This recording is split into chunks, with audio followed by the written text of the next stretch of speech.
फिसाजोआ हटेलनिफ्राय ओंखारबोबाय थायो आरो बाहेराव बार बारनो गियाबो थगायगोन।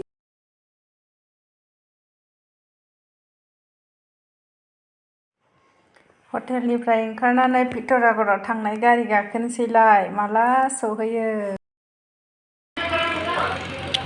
थांसै नो रेडि जादो रेडि।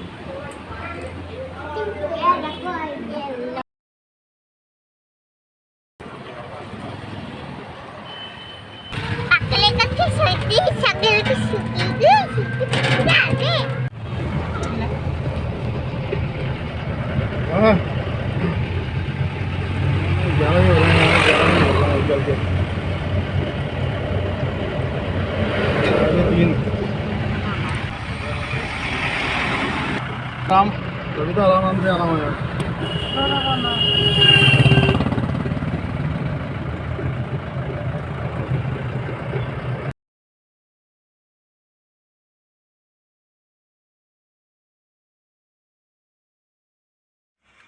147 किल'मिटारबाव जों थानायनिफ्राय आरो टनकपुर होननायनिफ्राय पितरागड़सिम। वाव बेसे गोजान।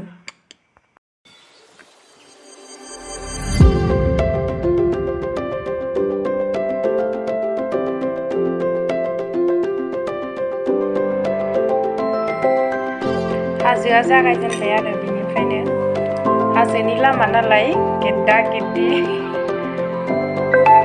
नायनो समायना नुयो आरो नुनायावथ'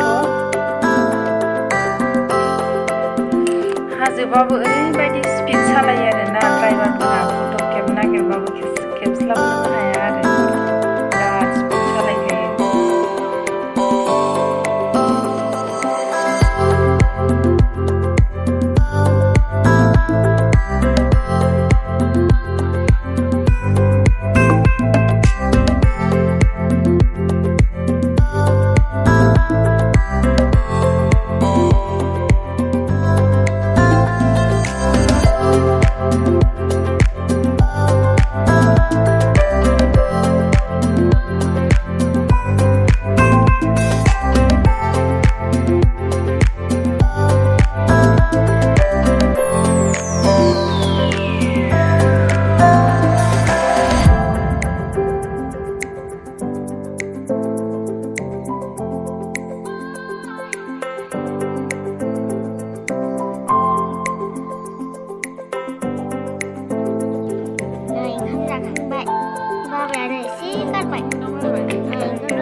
क्यों नहीं थी यार?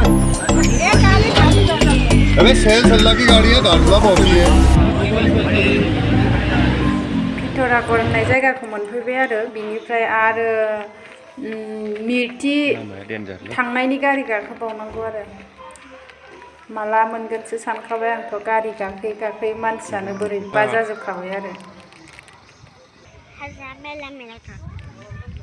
मुंनियाव थालाय बस इधर देखो मिर्तियाव ना उत्तराखंड बाबा थाग्राया नुबाय ने हाजो गोजाथार।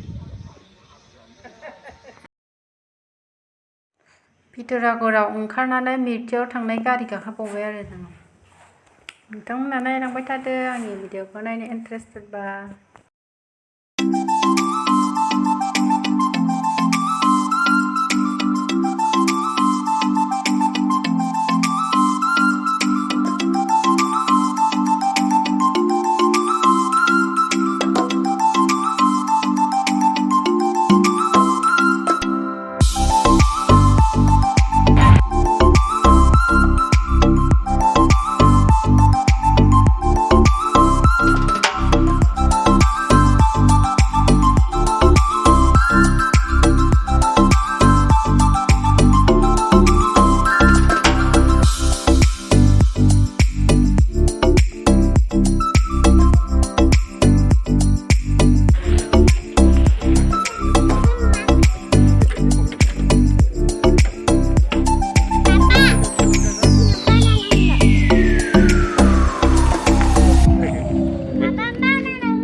गेजेराव ओरै ओंखारनानै थालांबाय आरो जोङो जा मिटयावसो थांदों नालाय बेनिफ्राय 10 मिनिट गारि गाखोबावनांगौ आरो